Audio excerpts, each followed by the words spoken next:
Inilah Adam. Dia menghidapi penyakit gout. Cubalah Ural. Ia boleh membantu untuk mencegah pengkristalan asid urik dalam terapi gout. Ural, pengekali air kencing yang berkesan untuk gout. Assalamualaikum, anda sedang menonton Sekilas Fakta 7 Februari 2024 bersama saya, Kemilia Nur Azlan.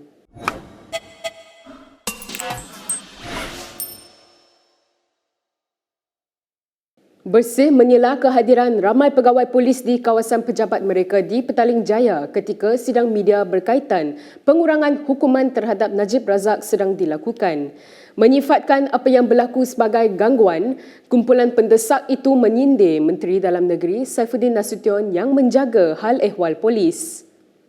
Dalam satu hantaran di platform X, Bersih menulis lama sudah tak berjumpa dan apa khabar reformasi sambil memuat naik gambar kenderaan polis dan sekumpulan anggota sedang berkumpul. Dalam hantaran sama, Bersih mempersoal adakah gangguan tersebut adalah mesej sebenar yang hendak disampaikan oleh kerajaan Madani. Semalam Bersih menyatakan tidak menolak kemungkinan berdemonstrasi bagi membantah pengurangan hukuman Najib dalam kes penyelewengan dana SRC International bernilai 42 juta ringgit. Pengerusi Bersih Muhammad Faisal Abdul Aziz berkata mereka menuju ke arah itu tetapi perlu membina momentum terlebih dahulu. Bersih menolak pengurangan hukuman terhadap Najib atas alasan ia menggugat kepercayaan rakyat terhadap sistem keadilan negara. Bersih berkata keputusan Mahkamah Persekutuan pada 2022 yang mengekalkan sabitan dan hukuman terhadap Najib jelas menunjukkan dia merompak wang negara. Lembaga Pengampunan mengumumkan hukuman penjara Najib dikurangkan daripada 12 kepada 6 tahun dan dendanya daripada 210 juta ringgit kepada 50 juta ringgit. Dalam sidang media yang diadakan, Bersih menggesa kerajaan melakukan agenda reformasi 100% berikutan pengurangan hukuman penjara bekas Perdana Menteri Najib Abdul Razak. Pengerusi Bersih Muhammad Faisal Abdul Aziz mengingatkan pentadbiran Perdana Menteri Anwar Ibrahim agar tidak lagi berdalih dalam melaksanakan semua agenda reformasi yang dijanjikan atau bersedia berdepan demonstrasi jalanan.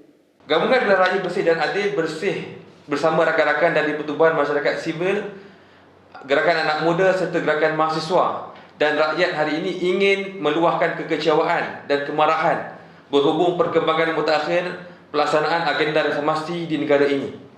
Anugerah DNAA dalam kes rasuah membabitkan para elit politik sehinggalah kepada kemuncak pengurangan hukuman terhadap bekas Perdana Menteri Najib Razak telah menyemarakkan api kemarahan rakyat.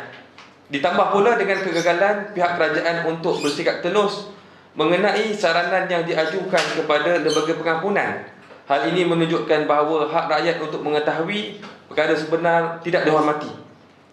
Ini seolah memberi gambaran bahawa janji dan komitmen reformasi termasuk untuk membantras rasuah dan pelakunya tidak lebih hanya sekadar menjadi halwa telinga semata-mata. Situasi ini mengisyaratkan bahawa rakyat tidak lagi boleh berdiam diri membiarkan agenda reformasi institusi dan reformasi politik negara tersasar.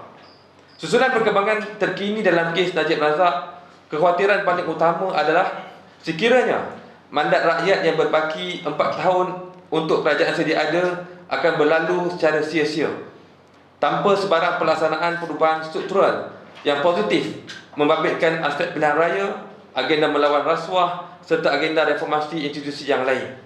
Bersih tidak tergagap untuk menggerakkan rakyat turun semula ke jalanan sebagai bahasa yang mudah difahami oleh mereka yang sedang enak diulit kekuasaan tanpa menghiraukan harapan rakyat menerusi pelbagai dalih untuk tidak bersama mendukung agenda reformasi. Gerakan rakyat ini mendesak kerajaan melaksanakan agenda reformasi 100% tanpa kompromi. Sekali rakyat bersuara dan bertindak, tiada tangan menahan ombak. Osman Awang. Reformasi 100%.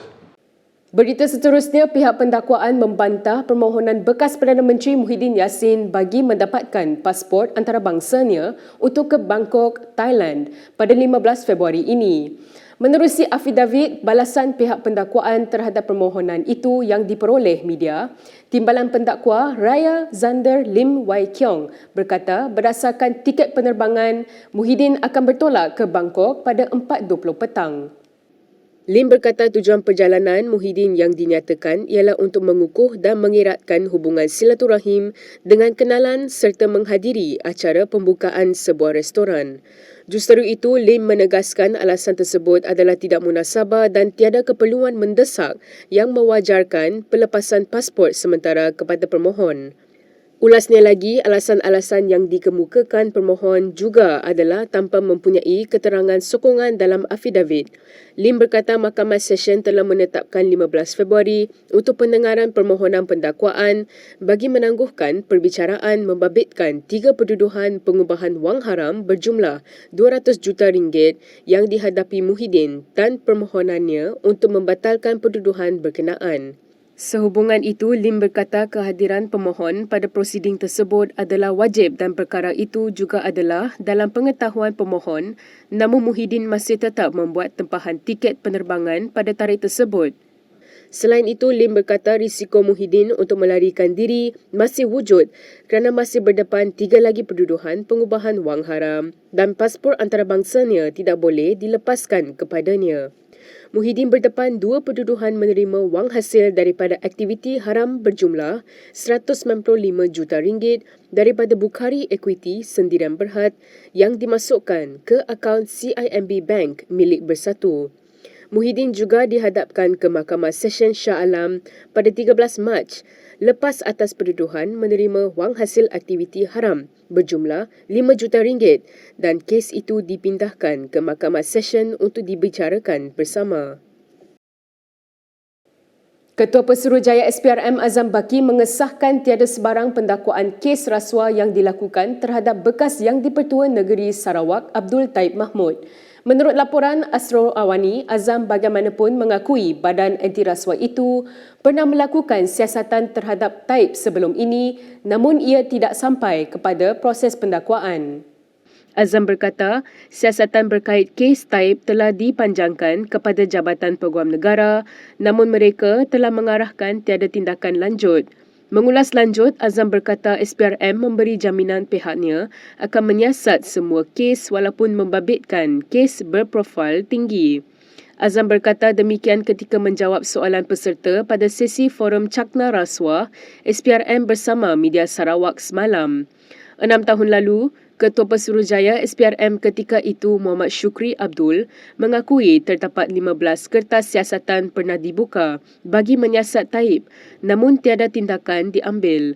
Taib menjadi Ketua Menteri Sarawak sejak 1981 hingga 2014 sebelum dilantik menjadi Yang di-Pertua Negeri. Taib sepatutnya memegang jawatan itu sehingga akhir bulan ini, namun tempoh perkhidmatannya dipendekkan selepas pelantikan bekas Yang di-Pertua Dewan Negara Wan Junaidi Tuanku Jaafar ke jawatan itu. Dalam pada itu, polis mengesahkan bahawa bekas Yang di-Pertua Negeri Sarawak Abdul Taib Mahmud yang didakwa diculik dari sebuah hospital oleh isterinya Sabtu lalu masih berada di negara ini. Menurut Pesuruhjaya Polis Sarawak, Manca Atta, dalam satu mesej ringkas berkata Taib kini berada di kediaman peribadinya di Kuching. Manca turut menegaskan siasatan polis berhubung kejadian itu masih diteruskan tetapi enggan mengulas lanjut.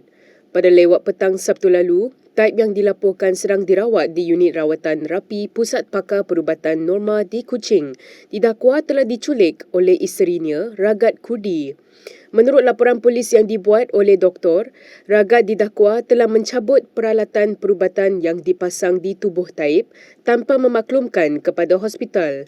Laporan polis kedua kemudiannya dibuat oleh ahli keluarga lain pada Ahad lalu berdasarkan laporan pertama tersebut. Menurut laporan polis kedua, tiada seorang pun daripada adik-beradik atau 4 anak Taib dimaklumkan tentang keberadaan dan keadaan kesihatannya. Manca dalam satu kenyataan pada Isnin mengesahkan bahawa polis sedang menyiasat laporan mengikut Seksyen 336 Kanun Keseksaan iaitu atas kesalahan perbuatan cuai sehingga membahayakan nyawa atau keselamatan orang lain. Susulan itu, Ragad mengeluarkan kenyataan di akaun Instagramnya menafikan dia membawa Taib keluar dari hospital bertentangan dengan nasihat doktor. Katanya, perkara itu tidak benar dan mendakwa boleh membuktikannya, iaitu menerusi nota tulisan tangan jururawat. Taib menjadi Ketua Menteri Sarawak sejak 1981 hingga 2014 sebelum dilantik menjadi Yang di-Pertua Negeri. Tahun lalu, salah seorang anak Taib, Sulaiman Abdul Rahman, memfailkan injunksi bagi menghalang saham dalam syarikat swasta dipindahkan ke ibu tirinya, Ragad. Sementara itu, Ketua Polis Negara Razaruddin Hussain berkata dakwaan yang mengatakan bahawa Taib dilarikan dan diculik adalah tidak masuk akal. Okey, dia ada report. Ada beberapa report telah dibuat. Dan mungkin salah fakta di antara berita-berita yang didengari, yang diambil gambar daripada WhatsApp, info-info yang mungkin kita tak tepat. Pasal dia bukannya datang daripada CP Sarawak ataupun pengarah JSG ataupun IGP. Kali ini IGP nak beritahu. Semua report-report itu kita siasat di bawah KEP dahulu. Pasal report oleh anak, oleh saudara, oleh peguam. Kononnya bekas TYT Sarawak ini telah pun dilarikan. Dan kita ada buka kertas kesiasatan. Daripada hospital, dia datang ke rumah kediaman dia di Demak. Adakah dia dilarikan? Tidak. Jadi siasatan kita tu masih siasatan, tetapi untuk mengatakan dia diculik memang tak masuk akal. Memang tidak masuk akal.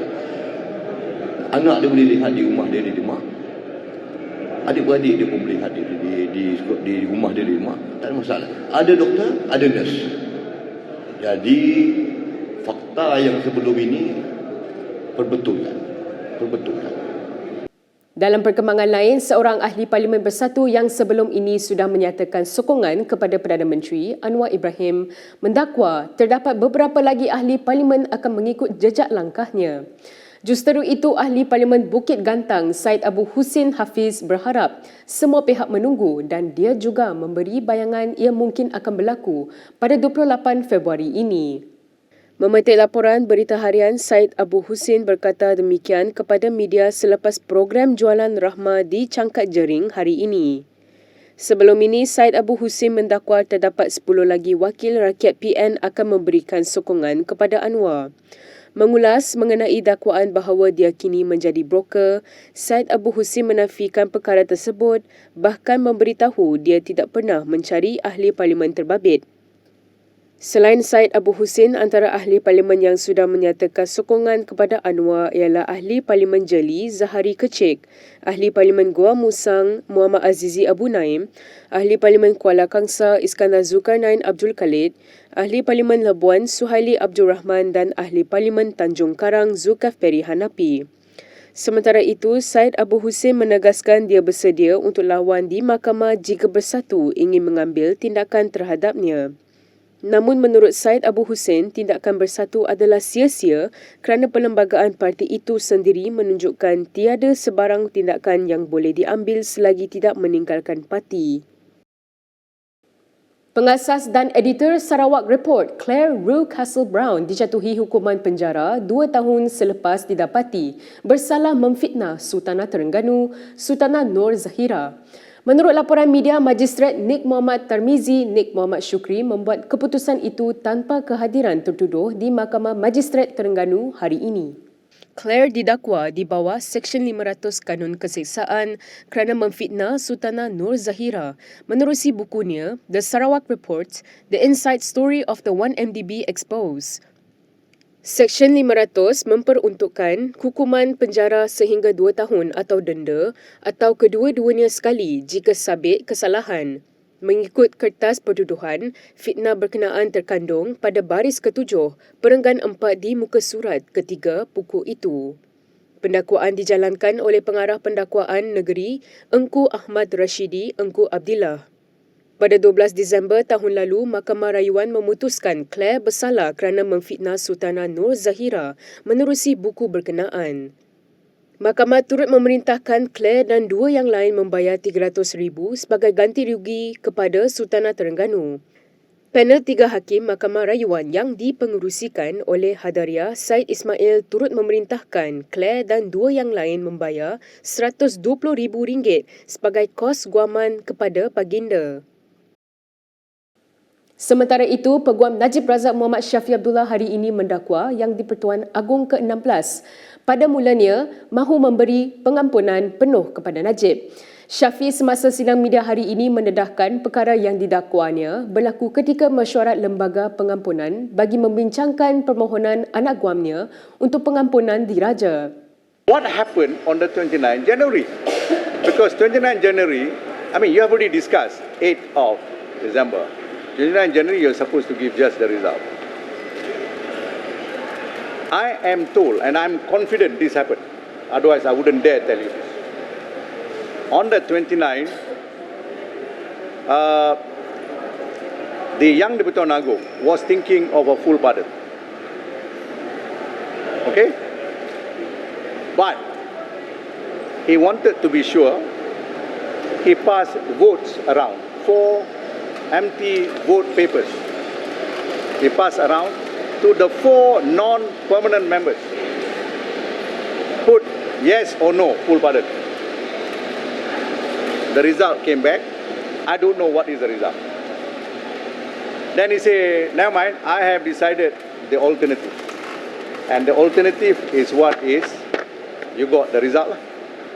But even the result, I'm going to tell you, there's a lot of contradiction, which I will elaborate in a short while. But why I want to mention to you about this voting system is, with the greatest of respect, pardon is the sole prerogative of the Yang di-Pertuan Agong. He can listen, in fact, he should listen to advice, opinion and so on, but he doesn't take vote. He shouldn't. He should decide on his own. He can say, I'm rejecting all advice and opinion, but this is my decision. Berikut beberapa lagi ringkasan berita untuk hari ini.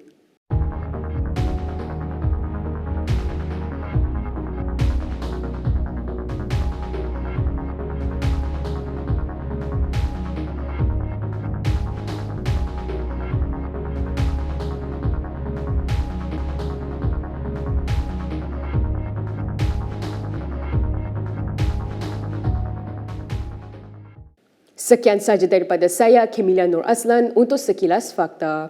Untuk lebih banyak berita, anda boleh melayari kinitv.com. Anda juga boleh mengikuti kami di Instagram, Twitter, YouTube dan Facebook. Salam hormat dan jumpa lagi.